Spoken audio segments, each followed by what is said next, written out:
average person in the US makes just above $3,000 a month. These guys made over $300 million a month for every month that they worked together. They worked together for 5 years, and they ended up selling, anybody know which app?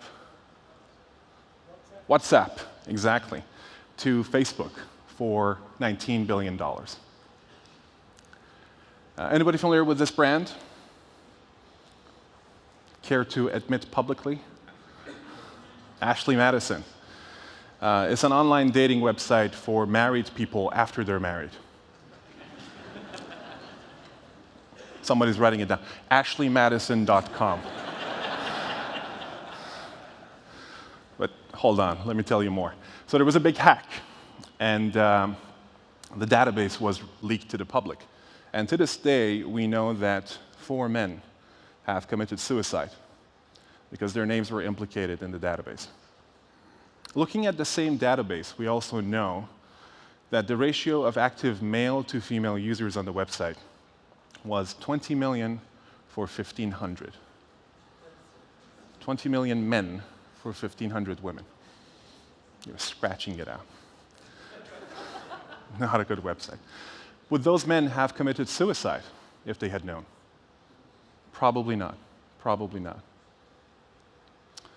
This gentleman was traveling on our favorite airline, United, and he received his guitar broken.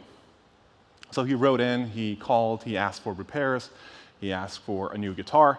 He didn't get anything. So he wrote a song about it and posted it on YouTube. In the 3 days following posting the video on YouTube, it went viral, and the market cap of United Airlines dropped by $150 million. In this latest episode, when the doctor was dragged, the market cap dropped by $450 million. The point here is that our assumptions about how economies function no longer seem to hold true entirely because of exponential technology. So we need to revisit some of these assumptions and think about how economies function, how businesses function, and what our individual strategies should be. I call this exponential economics or exonomics. And this is going to be a journey where we talk about the 7 pillars of economics. We're going to talk about people, property, production, price, power, policy, and prosperity. And I'd like to point out that this is a journey that connects people to prosperity. And that is very much the spirit of what we're discussing here. Let's begin with people and how technology is empowering us to do things that we could have never done before on our own. You're about to watch an accident. Please don't be alarmed. Nobody died. But have a look, and we'll talk about what happened just before the accident.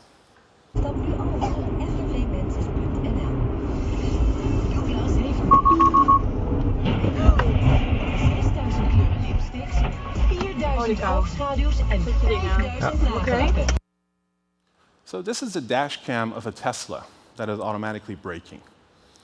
I'm going to replay the video. This time we're going to pause when the first beep, first alarm is sounding.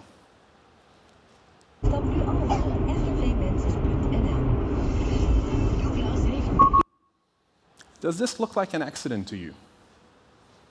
It doesn't. This is entirely 1.7 seconds before the actual accident happens. The car is modeling what's happening 2 cars ahead and is saying, no way they're going to be able to stop, and is preventing that accident. This is technological empowerment and technological protection. Now, a little bit of bad news. There seems to be strong evidence of unequal exposure to the benefits of technology. If you look at net productivity over the last 40 years, you see the steady rise. But if you look at real hourly compensation, it's quite flat. And this gap, which is quite problematic, it means that people are unequally exposed to the benefits of technology. This gap is in fact correlated with the Gini coefficient, which is a measure of inequality in a society. My nightmare scenario is that this could potentially lead to species bifurcation. This is where some of humanity starts evolving very differently than the rest of us. And early access to some of these technologies could change the course of human evolution. So are we headed towards exponential inequality? Potentially. This is something that we need to pay attention to. This chart shows average household income. And you see the top 1% they're seeing that exponential growth. The rest of the 99%, not so much. Not so much. But at the same time, I mentioned that technology is empowering all of us, and people seem to be doing what companies used to do, and companies seem to be doing what governments used to do. We'll talk about what governments are doing. This is Stuart Butterfield, who founded Slack, and with a group of 12 coders, this is the active user growth that they saw over the course of a year and a half. In fact, this is not it. Have a look.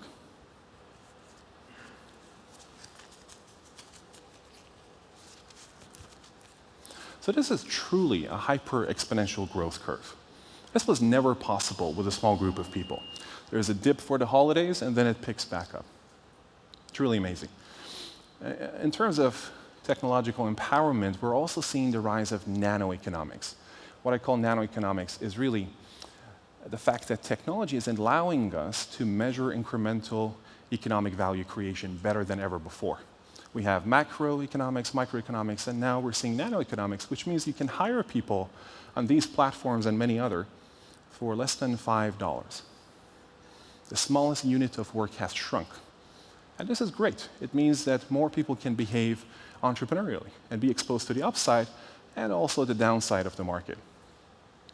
As a side note, how do you sue somebody for $5? You're unhappy with their work, you paid $5. I did this exercise with a group of lawyers. Immediately, they started brainstorming.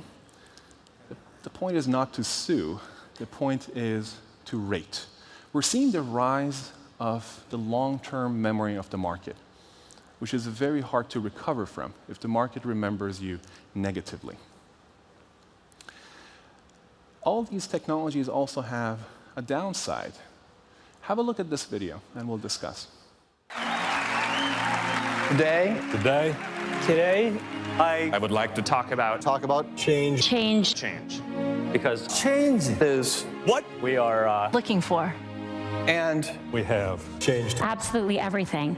Mind blown. we're changing the way people Communicate. We've been changing the way the world is Connected. connected. We changed the way people are sharing. Stuff.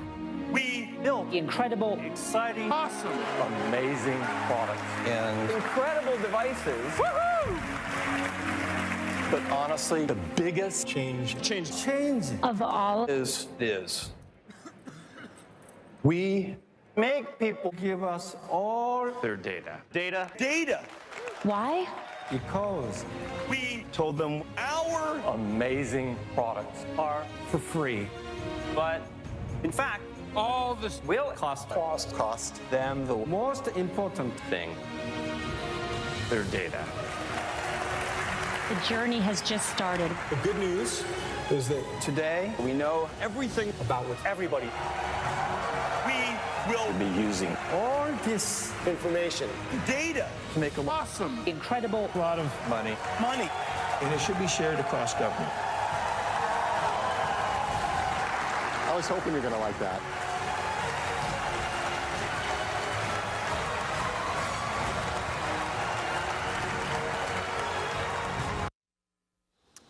It's fascinating to watch Europe and the US respond very differently to this question. We're awakening to the reality of how much data is being gathered about us. And Europe has taken the legislative approach, whereas in the US, I fully anticipate class action lawsuits. But the question of who owns what is a good segue to talk about property. I'd like to start this segment with a question for you. What do these three things have in common?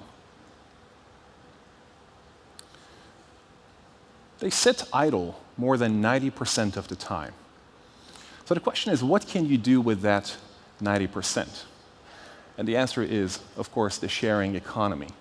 These are some of the platforms where you can share different things, and if you look at the common denominator across all these platforms, they're enabling people and companies to share things, services, and time that they have in excess and that they're not utilizing. So I encourage you to reflect on your own organization and ask yourself, what are the things, services, and time that is underutilized? And how can you share those? By the way, if you go through that exercise and you find that there's no platform to do that, build it immediately. That is an immediate market opportunity because chances are other companies pretty soon are going to be looking for that opportunity to share things, services, and time. Quiz number 1. If the world's largest retailer does not have any inventory, what is it that the world's most disruptive insert your business type need not have? What are the things that we hold to be core to our business that in light of exponential change might no longer be as necessary or even relevant? I did this exercise with a group of bankers. It took us about an hour, but the group emerged that money no longer seems to be the core asset for banking. You need to have the infrastructure for the flow of money, but not so much money itself. Quiz number 2. If cars are going to be driving themselves and we can Uber them whenever we need to, what could this potentially do to real estate prices? The moment people don't mind living 5 or 10 minutes further away, because their time spent in the car is productive. They can read, they can rest, they can watch that movie. Then the supply of viable real estate goes up. Demand is the same, and we could see downward pressure on price. How many people have tried a virtual reality headset?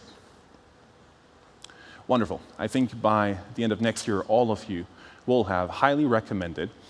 But virtualization is giving rise to an entirely parallel economy with entirely new asset classes.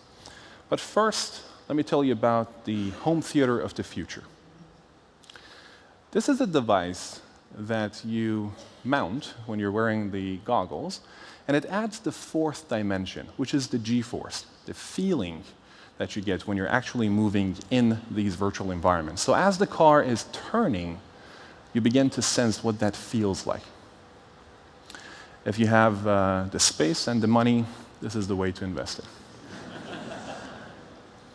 I mentioned the parallel economy that is emerging, and most of us are not paying attention to this.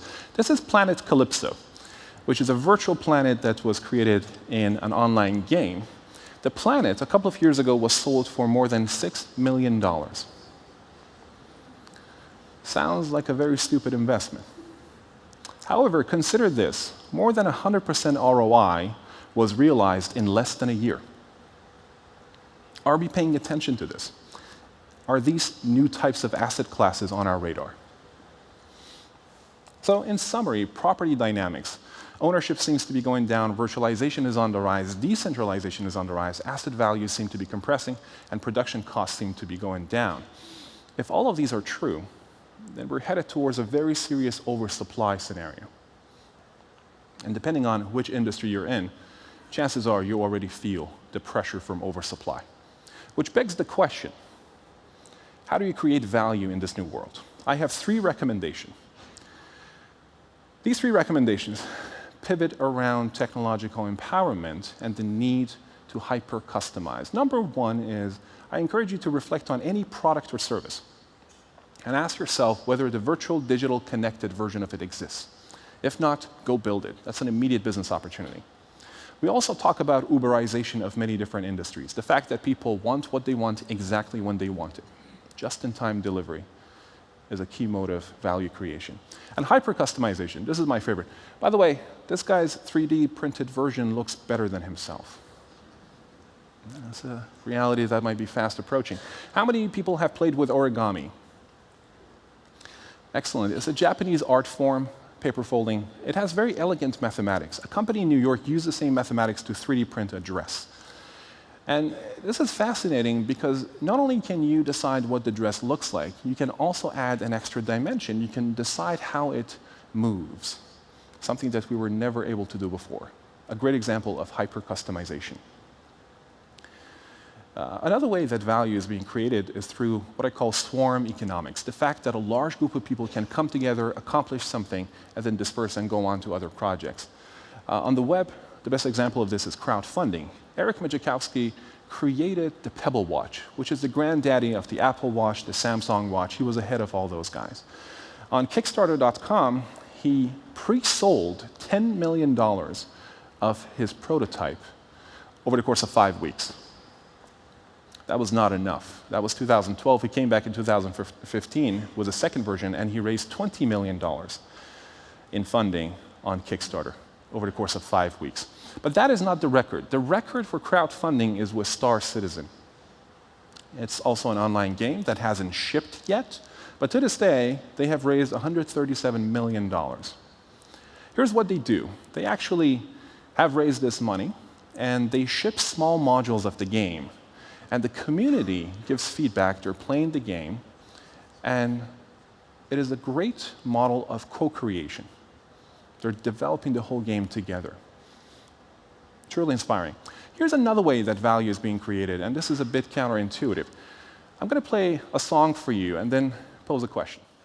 The traffic jam down on the ground, like they need to know a man. Please, mama, drive me again. All right. Who wrote that song? An AI did. A machine wrote that song. I couldn't tell. So Sony has a research and development lab where they fed 13,000 songs to an AI. They made the poor thing listen to 13,000 songs.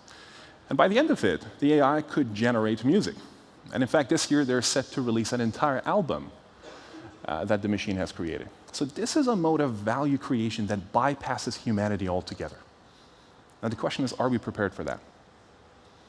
Moving on to the next P of the 7 Ps, this is the world's most famous graph. Supply, demand, the intersection gives us what? Price. Not anymore. Not anymore. Thanks to the fact that the marginal cost of supply, the cost of creating one more unit of product or service, has gone down, some would argue all the way to zero, you can price discriminate. And the entire area under the supply curve is beginning to be serviceable. That means you should dynamically price your product or service. And these are some of the platforms on the web that started experimenting with this for the first time a while back. They got into hot water because nobody wants to pay a different price. But today, very few online retailers do not price discriminate. The most important message here is to know your customer. But what do you do when you don't have perfect information about their purchasing propensity? There are a few approaches you can take with dynamic pricing. Direct auctions, of course, work. Reverse auctions also work. This is where you start at a high price point and tick the price down, or start at a low price point and tick the price up. Combined with limited supply, you can help the market clear itself at the right price point for each purchaser. But my favorite is the following. Imagine walking up to a shelf in a retail store and the prices are updated. How annoying would that be? In fact, there are startups that are working on affluence detection based on what you're wearing and how you're walking. So watch out, take some classes. Let's talk about power and how in this new world power is changing hands. To this day, we know that Skype has disrupted the telco industry out of around $37 billion. How much of that did Skype capture? Tiny fraction, only $2 billion. So $35 billion is consumer surplus. And right around here, I tell folks, good luck disrupting yourself. Because it involves leaving a lot of money potentially on the table. But if you're late and you're reacting to change as opposed to being proactive about it, you might no longer be in the market. So it's a dilemma, and we will unpack this over the next 2 days. But let's talk about different types of businesses that you could be in and how much market power you will command. The first type of business is a content business. A content business is very tough. You don't have a lot of market power because the marginal cost of copying content has gone to zero. You don't pay anything to copy that file. In fact, 8 out of 10 Oscar-nominated movies this year were available online in full high definition before they were released. So it's a tough business. It doesn't mean you cannot make money. It simply means you don't have a lot of market power. Further up the power chain, you have a product or service. This is where most of us play in. You have more power than the content business, but less power than a platform. And I define a platform as a value bridge. You're connecting two or multiple sides of the market. You're allowing for value to flow. You don't need to deliver that value directly. You're the bridge. And if you manage to intertwine and combine, interlock multiple platforms, you end up with an ecosystem. And there are very few ecosystems in the world. The best example, of course, Google and Facebook are trying, but the best example is WeChat out of China. Encourage you to look into that. So let's look at the S&P 500 and the entries and exits from the index of 500 largest companies in the US since 2002. On the right-hand side, you see the exits, and very few of these companies are platforms. Most of them are product or service or content businesses. On the left, you have the entries, and you'll notice many of them are platforms. You have E-Trade, Netflix, Google, Amazon, and the list goes on. So the question is, how do you move from a product or service model to a platform model? And this is counterintuitive, but the headline version is you need to think about the lives of your competitors and find ways to make their lives easier. In the process of doing that, you forego the profitability of your product or service, but you establish yourself as the de facto standard and the platform, and then you'll enjoy more market power over the long term. Here's an example of this. Google released TensorFlow, which is their AI library. They spent millions of dollars developing this. They released it to the public. They said, here's our tool, go use it. They're trying to become the AI platform of the future. And in the process, they're foregoing the product or service revenue that they might have had. Here's another example. The founder of Tesla released their intellectual property to the public. They said, go ahead, use this. And what he had to say about it is very informative. We believe that Tesla, other companies making electric cars, and the world would all benefit from a common, rapidly evolving technology platform. So platform wars are approaching, and you need to be ready. If the marginal cost of supply is going down, and the marginal cost of demand is also going down, thanks to the internet, your addressable market has never been as addressable as it is today. If these two are true, then we're going to see a rise in market power velocity. The fact that power is changing hands faster than ever before, and companies are rising to the billion-dollar mark faster than ever before and falling from multi-billion-dollar valuations more quickly than we have ever seen. So in light of all this exponential change, the question is, what should your reaction be? A lot of companies over-index on IQ. They believe intelligence is the answer. But recent research has shown that beyond the first 2 years on the job, IQ actually does not predict success. Let me say that again. IQ does not seem to be predicting success. So what are we missing? I've invented the concept of AQ for adaptability quotient. If the world is changing exponentially fast, then your ability to respond to that change quickly is the strongest predictor of your success. And in our research, we're finding very encouraging trends. We bring people into the lab to run the experiment of measuring their AQ. What do you think happens when you tell somebody you're about to measure their AQ? They start behaving more adaptively, which is very annoying. We're trying to measure the thing. But it is great news for humanity. Unlike IQ, AQ seems to be highly coachable.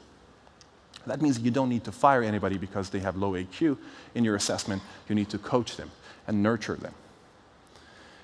And here's another insight from our research so far. Every organization out there is looking for stability.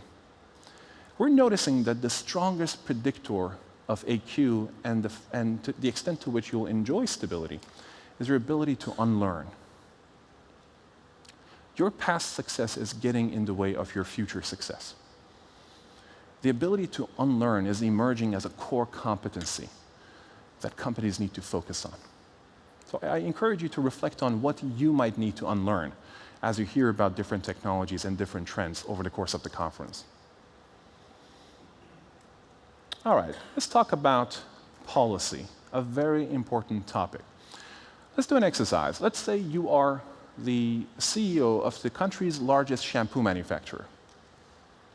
You have an R&D budget, you divide your R&D team into 2 groups, and you give them 6 months to come back to you with a new product. Team A comes back with the same formula, but they've made it more watery.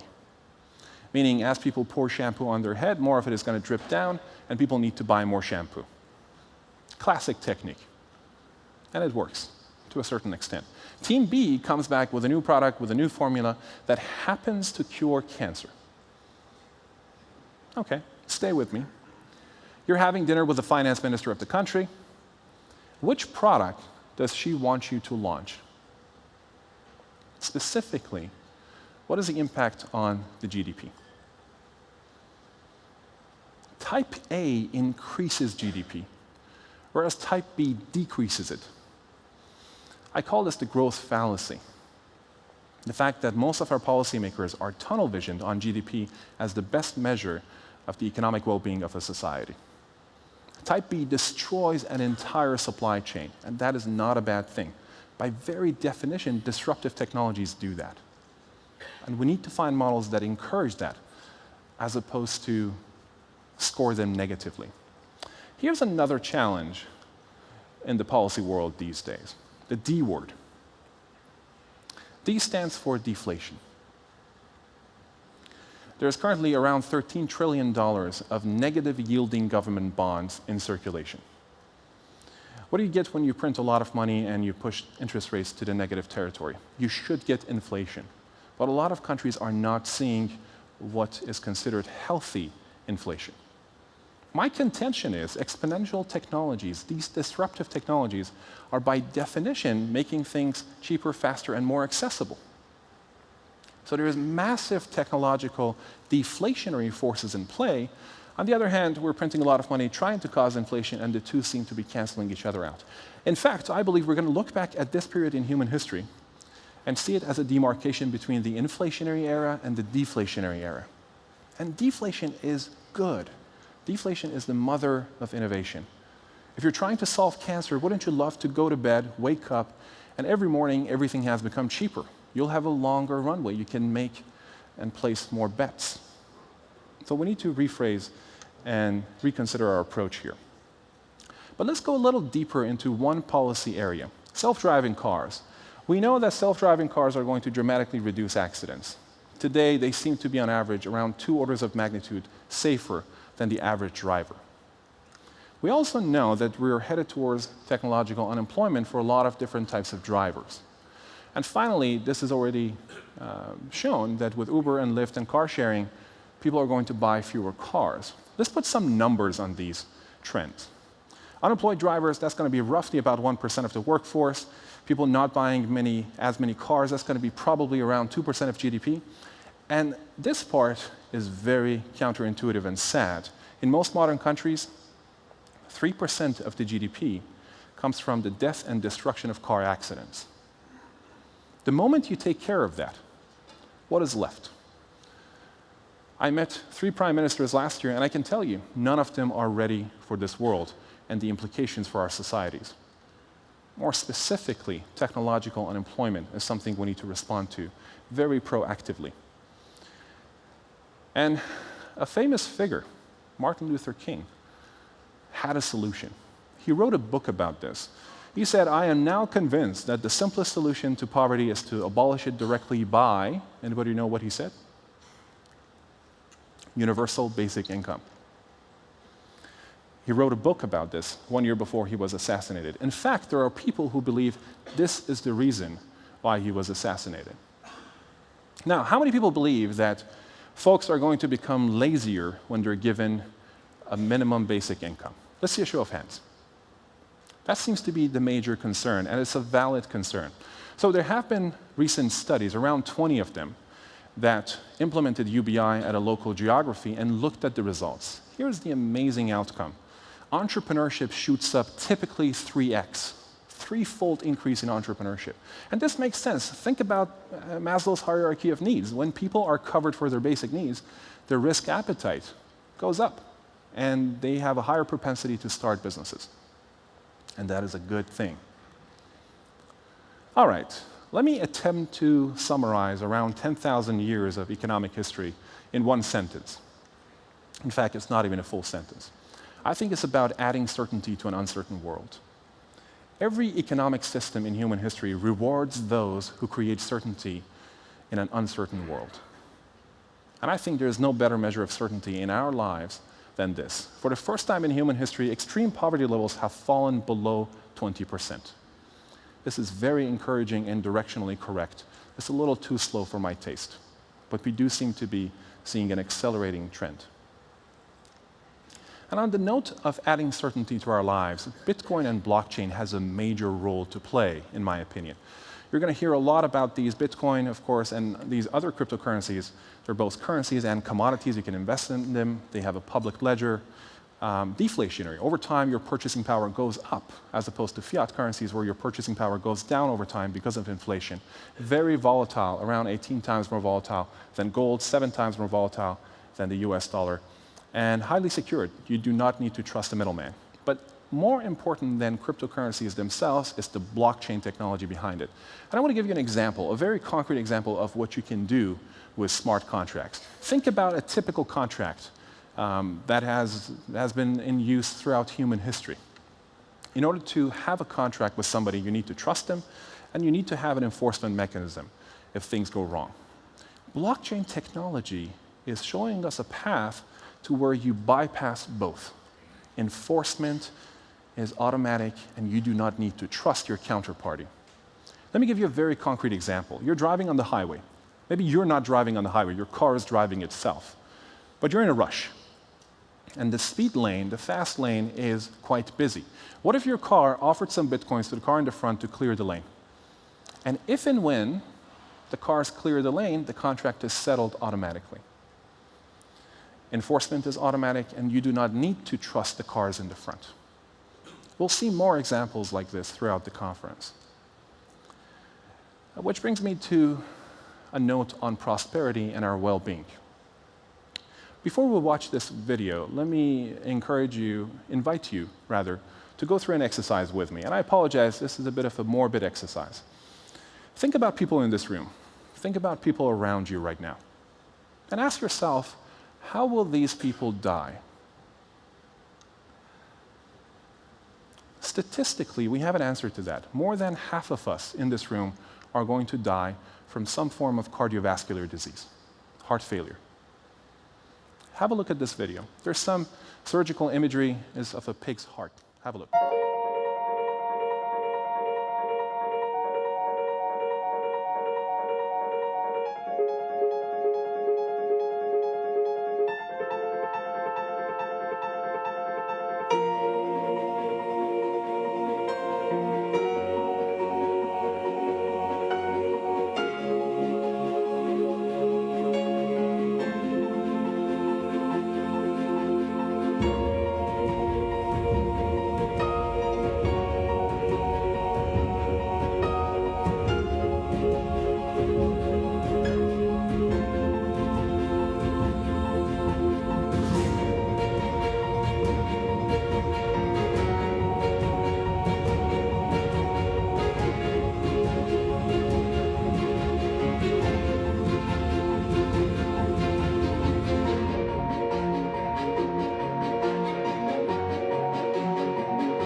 This is the global military spend. This is the budget for this project. You can make 20 million attempts at solving a problem that is going to kill more than half of us. And let me tell you, no innovation in human history has taken 20 million attempts. We usually figure it out sooner. So why is this not happening? What can we do to make sure it happens? All right, at this point, I'd like to do a quick check-in. How many people feel like this right now? Let's see a show of hands. Great. How many people feel this way?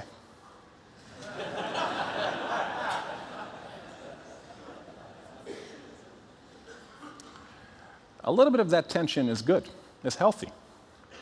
And I think it's a healthy response to what you're about to see.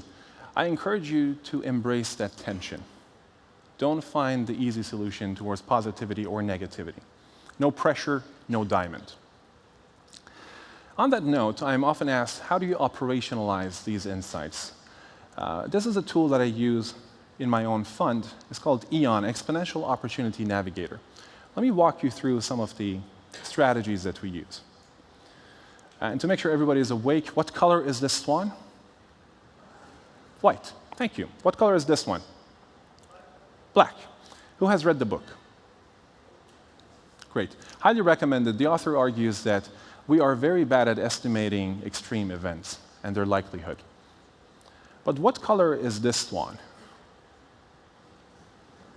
Aha. This is called the black-necked swan. And its sole purpose in existence is for me to make a point. Let me make that point. Let's think about things that happen to us. At a very simple model, normal distribution, half of the things that happen to us are positive, the other half are negative. Basic model. We know, thanks to technology, we've added more certainty to our lives, and more than half of the things that are happening to us are good, less than half are hopefully negative. Here's the black swan distribution. Taleb argues that the tails are fatter than we realize. Here's the black-necked swan distribution. Let me clear the graph for you. You remember these two examples we started with. My belief is that technology is amplifying the extreme negatives and the extreme positives of our lives. We're beginning to head towards a world where the average outcome is no longer the most common outcome. The tails are actually pointing up, which means we need to build a new type of organization that is prepared for the trimodal model of our outcomes. You need to have an organization that is resilient enough to withstand negative outcomes, but also an organization that can capture the extreme upsides that we're beginning to see.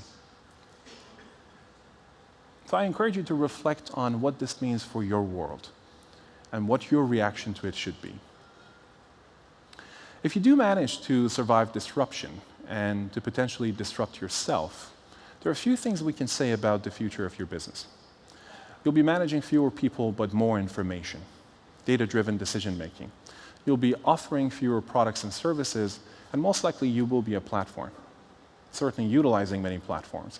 You'll have less stability, but still manage to generate more revenue and higher impact. What about your growth thesis? I encourage you to over-index on AQ.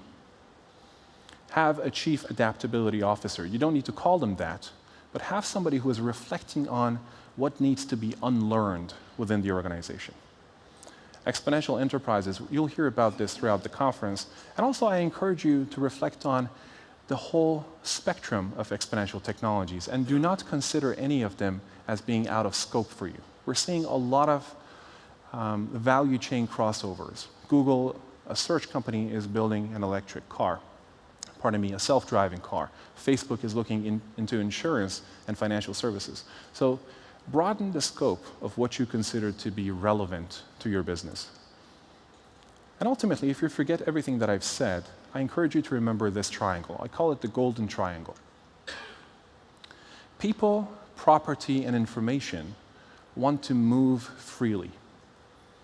But a lot of our business models are predicated on the friction of that movement. If you reflect on any disruption story out there, it is typically about somebody who has come up with a way for people, property, or information to move more freely. So what can you do to enable that freer movement? That's your future business opportunity. All right, as an economist, it is very uncool for me to end on a positive note. I have to warn you about something. The truth is, I'm very optimistic about this future. But there's one area that I worry about.